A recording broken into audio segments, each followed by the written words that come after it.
Hello everybody, and welcome to the very first episode of the Warriors series. If you haven't seen any of our other series, we have the Smuggler, the Jedi-knight, the Trooper, the Inquisitor, and the Agent. So we have 5 other ones. This will be the 6th total.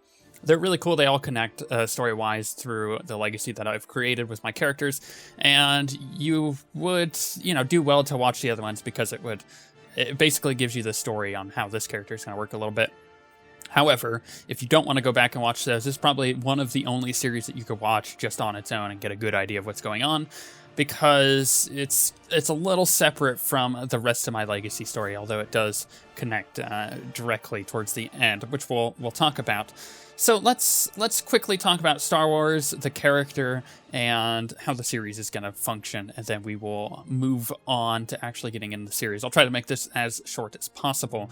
The first thing is that this will be our last Star Wars series. The reason why is, well, we play MMOs to raid competitively, and in Star Wars, the raid content has been incredibly slow to come out, and there's just nothing for us to do anymore. So we're kind of tired of the Star Wars raids. We still like the game, don't get us wrong. I think the game is awesome. However, the content just isn't there for us anymore. So my raid team is moving to, I guess, greener pastures where the raid content is one of the main focuses of their game, which is WildStar, and we'll be doing a lot of that. You'll see some of that on the channel as well, it's a really fun game. You should try it out. But let's talk about kind of how the warrior story is going to function, right? As you see here, I've made it to level 48. This is the first character that I've ever done this to, where I've recorded everything. I have about 2 terabytes of footage just sitting on my hard drive ready to go. And it is the first character that I've recorded everything before I've even started an episode, which means the trailer, which you guys have probably seen, is way more epic because you get a lot more footage in there that is awesome, as opposed to only dealing chapter 1 stuff, which is what I've done before on the trailers. And the second part is basically it allows me to get all of these videos done at once. So if you guys are giving me feedback, I'd love to hear it, but I won't be able to implement most of it because most of these videos will already be done, rendered out, and uploaded onto the channel, just waiting to release. All of these videos will come out on Wednesday, Thursday, and Friday, so 3 episodes a week, and that's different than our usual schedule we used to do. However, these videos will be about, a couple minutes to about 5 minutes longer than the old ones, which means the series may feel like it's going a little faster, but it isn't. The last thing to that is I did make it to 48. As you see, I'm not 50. The reason why is I kind of blazed through the last 2 planets because I was getting kind of tired of playing. I really needed to get it done as quickly as possible. But there is one thing that isn't related to that, but may sound like it is. I didn't do most of the stories for the companions that you get. The reason why is a lot of the feedback I got in the past was what I would end up doing was an episode where I'd catch up on a lot of that stuff, talking to my companions, and it wasn't the most exciting episodes ever, right? So it was hard to watch. That's the first thing. The second thing there is I really want you guys to kind of explore that for yourselves. The companions are one of those things that you get to know them, and you kind of create a cool bond with them because, they're your companions. They're doing work with you and everything. But I want you guys to experience that for yourself. So while you may be able to see a lot of the choices that I make within the warrior story, most of the companion stuff isn't in here on purpose. From the beginning, this was my purpose to do that. Now, I did a little bit of Vet and a little bit of Quinn and just, touches on here and there of everybody else. But the reason why I've kept those is because they're integral to the rest of the story. So I've done a little bit of those up to the point where I needed to. And then all of the other companions are pretty open, so you guys can experience that on your own. For the story, specifically for my character, she is the rival to my Jedi-knight, which, if you've watched the Jedi-knight series, he's a really evil person, and even after the Jedi-knight story, he becomes even more evil by trying to basically live forever. So he's seeking out Rakata relics in order to do that, and if you've watched the Agent series, that the Jedi-knight killed Kolia, who's my agent. His wife and Kolia had been kind of seeking to get revenge ever since. But what Kolia doesn't know is that the Emperor, who the Jedi-knight attacks and defeats, is still around. So the Emperor's still around and doing his thing, and he's still kind of... He knows the Jedi-knight, you know, he's got an eye on him because he defeated him. But for the most part, the agent has no idea that the Emperor really is around and manipulating Kolia. So he's using Kolia to do what he wants to do, plus the Emperor will have plans for Tamarra here, which is our warrior, which we'll see as we go into the story. I'm not going to talk too much about, but there is a lot of after warrior story stuff that will happen that we'll talk towards the end of the series that directly relates to the rest of the legacy. That's really good that I have all written out and everything. So if you want to know more about that whole thing, you know, the agent, the Jedi-knight, on our website, OSWnetwork.com, we have the Trellis of the Eidolon series, which is under the extras part of our website. You have to have a account, and you can go and, you know, get the Trellis of the Eidolon series and read through it. It's really good, and it connects a lot of the dots here. But I would also suggest watching the Agent series for even more detail with that. You'll learn more about the Jedi-knight, which is who we're going to talk quite a bit about towards the end of this. So with that being said, I think there isn't really much more that I need to talk about. As far as the warrior is concerned, we're going to talk a lot about it as we go and reveal a lot of her story as she goes. She's awesome. I think the story for the warrior is great. I think you guys are really going to enjoy this. So I think without further ado, we'll get started. I do have a replacement song for the Star Wars Overture at the beginning, like I always have done with these. You can download it in the description of this video. It is really good. The guy who does it is awesome. It just nails it. And it is a really good remix of one of the SWTOR songs. So let us get started.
At last, you've arrived. Good, good. There is much to do, and every moment is critical. I'm Overseer Tremel. For decades, I've administered the trials that prove who is and is not worthy to join the Sith Order. The trials are a chance to weed out the weak. Those who face them either survive and become Sith, or die. Mark my words. I am destined to be Sith. It wasn't destiny that brought you here. Yes, you are here and ahead of schedule because of me. I expect you to obey. You face your trials, you serve me, and I will make you the most powerful acolyte here. Sounds like a plan. The trials themselves are difficult enough, but they are hardly the greatest threat you face. There's an acolyte here named Vrin. He's your enemy, and he will try to kill you. We must prepare you. Let him try. I'll destroy him. With my guidance, someday you'll destroy all your enemies. That practice sword you've arrived with is insufficient. The blade of lesser acolytes. You need a dominating weapon. In the tomb of Ajunta Paul, there's an old armory. A strong Sith warblade awaits you there. The tomb is thick with claw slugs. Deadly, savage creatures. Be speedy but careful. They've been the end of many an acolyte. If they lack the instinct to avoid me, I'll feed them their heads. Once you acquire the warblade, I suggest you spend some time in the tomb bloodying it. Then come to me in my chambers in the academy. So we get to go get a new sword. So Tremel, by the way, is kind of just like Harkin for the Inquisitor story. It's the guy that ushers you into becoming a Sith. They're meant to weed out the weak and kind of figure out who is worthy to be a Sith and who isn't.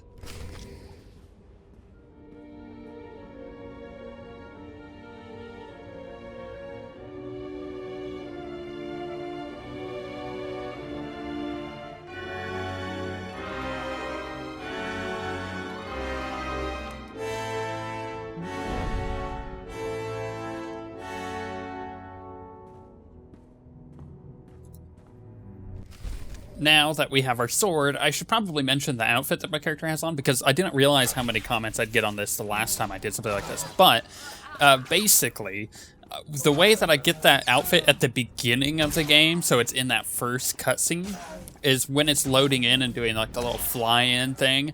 Not during the overture part, but you know, the little fly-in, you hit escape and it will exit out of that cutscene. And then you can put on whatever stuff you want. You can leave the phase, you can go to your mailbox and come back in, and then you can talk to Tremel and it will initiate the entire thing again. So that's how I do that, because I've gotten a few people that are like, "How? I don't understand how you have that." It's actually really easy.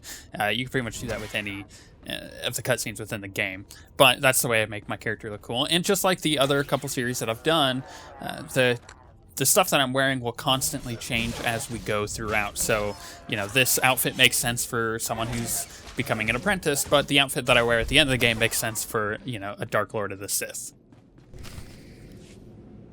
Hey there, Acolyte. Hold on a moment. Let me get a look at you.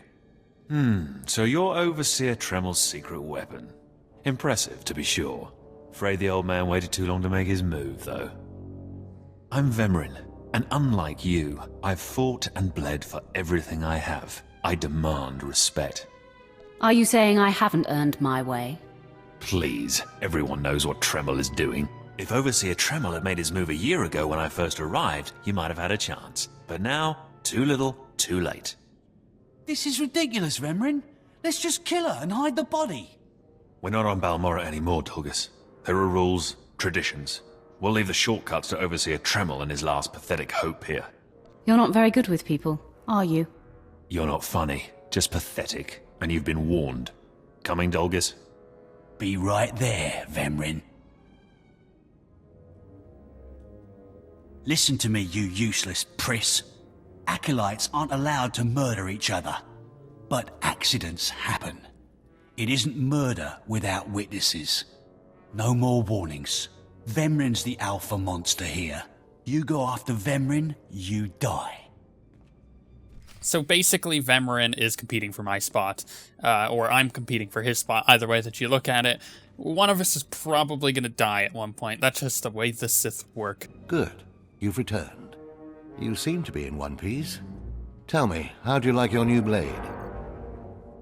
I suppose this is sufficient. What are you doing, Father? I only just got my warblade and I've been here 6 months. I have my reasons, Escala, and you will not breathe a word of this to anyone. Do you hear? Yes. Yes, Father.